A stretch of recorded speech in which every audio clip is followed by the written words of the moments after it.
Здравейте, хора мили! Днес е 16 август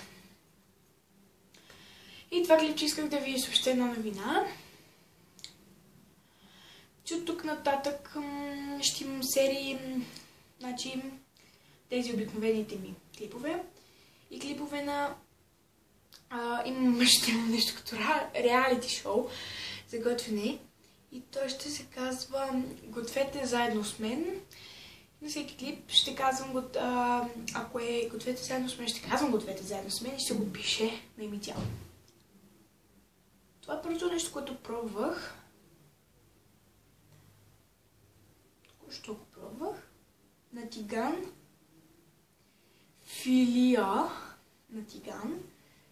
По средата на самата филия изрязвате кръгчето, чупите яйце и го слагате на тиган. И ето какво се получи. Само че аз го изтръпвах и тук имаше жълтук, тук е белтука. И честно да ви кажа, се получи много вкусно. Между другото, и в "Гответе заедно с мен" шоуто ще има от мен измислени неща. Разбира се, от рецепти, но и от мен измислени неща, да знаете, предупреждавам ви. Да, това исках да ви кажа.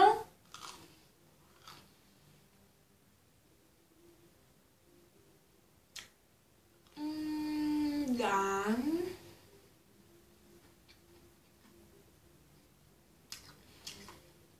Да. Утре може да не снимам, защото брат ми и връзчет ми имат имен ден в един и същи ден и ще празнуваме, затова може утре да снимам. И да, вече. Чао, хора мили! Мями! Опа!